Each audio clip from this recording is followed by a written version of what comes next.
Even global superstardom could not fully protect the so-called king of pop from what some critics describe as an influential network operating within the music business. Now 50 Cent is making strong claims about alleged elite control behind the scenes. He has also mentioned Oprah Winfrey, pointing to her reported ties to Diddy and raising concerns about serious allegations connected to her school in Africa, claims he characterizes as troubling and worthy of scrutiny. Very important because throughout the years, black artists have been taken advantage of completely. And it's time now that we have to put a stop to this incredible injustice. It's been, the record companies really do conspire against their artists. They steal, they cheat, they do whatever they can, especially the black artists. Yeah. Now let me say this. Tommy Mottola. Tommy Mottola is the president of the record division. He is a mean, he's a racist, and he's very devilish. We're listening to Mike right now. Obviously, you know, this is a really sad time right now, but we're celebrating his life. Your thoughts right now on the situation and the timing of this tragedy? Yeah, I mean, you know, he just somebody that changed my life. You know what I'm saying? At the peak of his career, Michael Jackson ruled the global music scene, yet critics claim he resisted aligning himself with certain powerful circles believed to operate quietly in the industry. Allegations have resurfaced suggesting that Oprah Winfrey helped amplify sexual abuse accusations made against him. Supporters maintain that although his accusers' claims were dismissed in court, she later provided them with a public platform through a documentary, which they interpret as damaging to his image. They argue that because he could not be swayed or controlled, she ultimately positioned herself in opposition to him. You find out the person you love is a monster. Like you sharing this information with me even about Michael Jackson. Like, I don't want to believe you. I want to say it's the media. I want to say Oprah. Like, I want to say all of these things. People were mad at Oprah. I'm mad at Oprah. They're mad at Oprah. Yes. Yeah. It's because I think the young black boy who loved Michael Jackson wanted to be like, I don't want it to be true. I don't want, and I'm like, and that, again, it goes back to like, damn, are we just turning a blind eye because we had so much love for his talent and his ability? Well, you said, you know, where's the Surviving Harvey Weinstein documentary? Yeah. And there are actually like 2 of those coming. No, but in that statement, the reason why I made that, and it, like, people, like, you can read into it however you. Some critics contend that Oprah Winfrey publicly humiliated Michael Jackson on national television, including remarks implying he was attempting to appear white despite documented medical explanations for his skin condition. They assert that she repeatedly used her influence to question and scrutinize him, showing warmth in private interactions while adopting a more critical stance in public discussions. According to these accusations, the supportive tone displayed behind closed doors sharply contrasted with the narrative presented to viewers.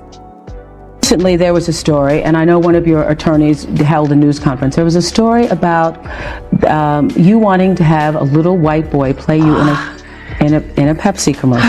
That is so stupid. That's the most ridiculous, horrifying story I've ever heard. It's crazy. I mean, why? Number one, it's my face as a child in the commercial. Me, when I was little. Why would I want a white child to play me? I'm a black American. I'm proud to be a black American.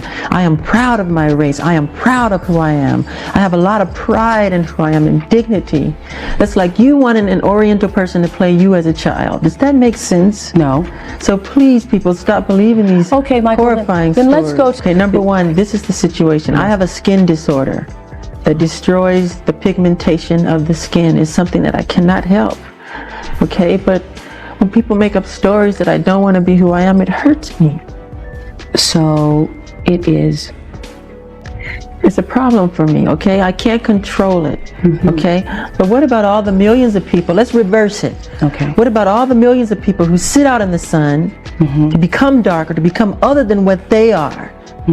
Nobody says nothing about that. So when did this start? When did the color of your skin start to change?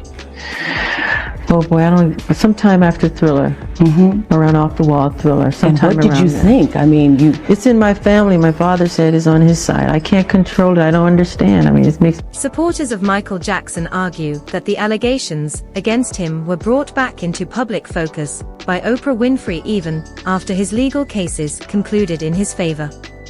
They question why those accusations were revived and believe that reintroducing them only cast a lingering shadow over his legacy. From their viewpoint, granting major exposure to accusers whose credibility had previously been challenged raised serious concerns about fairness and intent. Michael Jackson's accusers for her After Neverland special when she stopped by The Daily Show on Wednesday night. Last month, Winfrey made headlines when she sat down with Michael Jackson accusers for Oprah Winfrey Presents After Neverland, which aired on HBO following the explosive documentary about the singer titled Leaving Neverland. If they ever found out what we were doing, he and I would go to jail.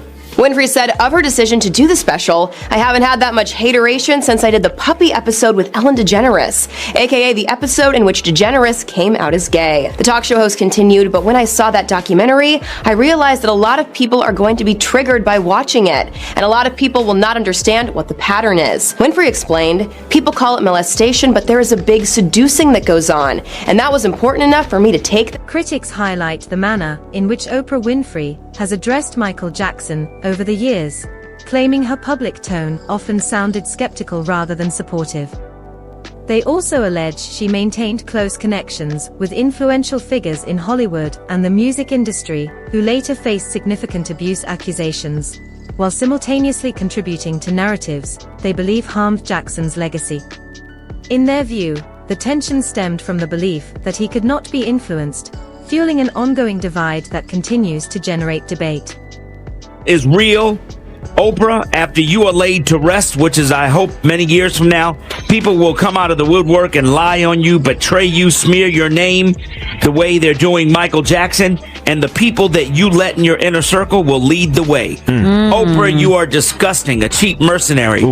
The reason the idea of Michael Jackson or any major person committing sexual abuse against children challenges so many people is because in every family you have to face that some things are not the way they appear to be. And what people need to accept in their own families is that people can do good things, they can be loving and helpful, and also be an abuser and a person who does bad things. Both can be true.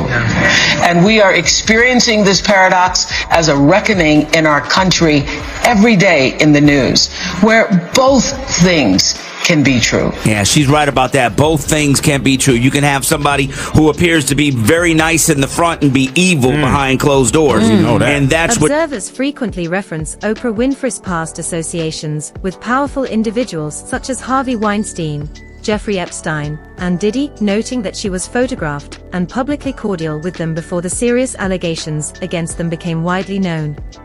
They argue that after Weinstein's misconduct was exposed, she distanced herself, which they consider inconsistent.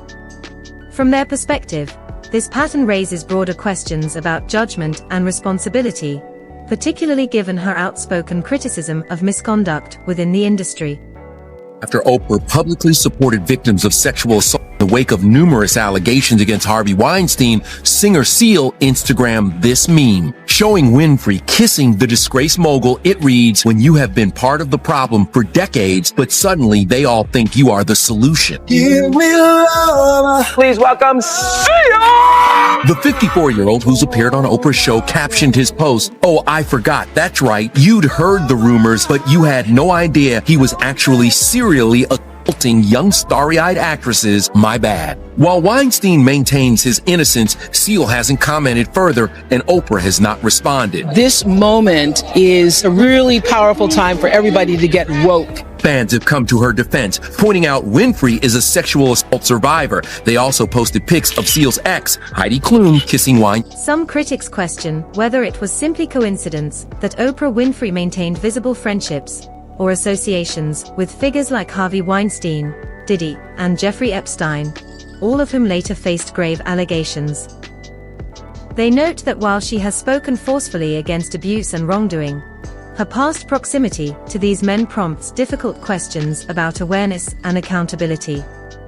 In their view, the contrast between public advocacy and private relationships continues to fuel skepticism and public discussion. Haven't kind of spoken yet publicly about what's going on.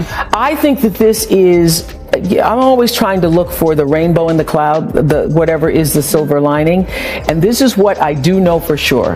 When something this major happens, when you have the fallout, 50 women coming forward, that it's a watershed moment. And what I do believe is actually happening is that, first of all, it's triggering a lot of unreleased pain, repressed anger, guilt, and suffering that a lot of women have had. I happened to be on set with several actresses the other day, and we were filming some things, and they hadn't slept over a period of 2 or 3 days, and I was like, what is that? I said, oh, you guys are suffering from PTSD. And when you start talking about it out loud too, everybody has a story. Everybody has a story, and so I think this is a watershed moment. I think this is a moment where no matter what business you work in, there have been women who not only had the disease to please, that's a part of it, but who felt that in order to keep my job, in order to keep my position, in order to keep moving forward, I've got to smile, I've got to look the other way, I got to pretend he didn't say that, I got to pretend he didn't touch me.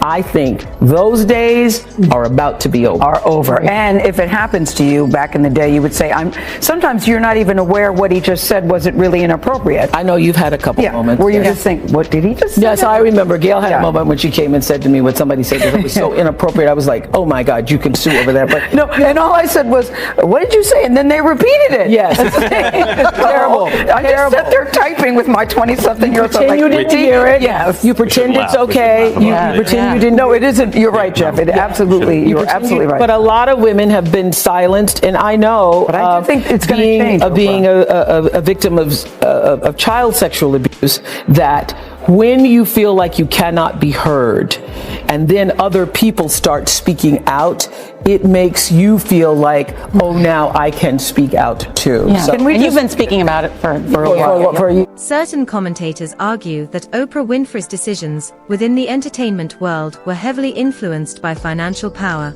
and business interests, suggesting that wealth and industry leverage shaped many of her alliances. They also claim she was unable to exert influence over Michael Jackson, which they believe contributed to visible tensions. Similar narratives appear in broader critiques of major entertainment deals, including conversations involving Diddy. Some also reference comedian Dave Chappelle, pointing to reports of a multi-million-dollar contract he allegedly declined because he suspected hidden pressures tied to such agreements. From this perspective, these examples are used to argue that financial leverage can at times shape creative careers, though such assertions remain part of ongoing public debate rather than established fact.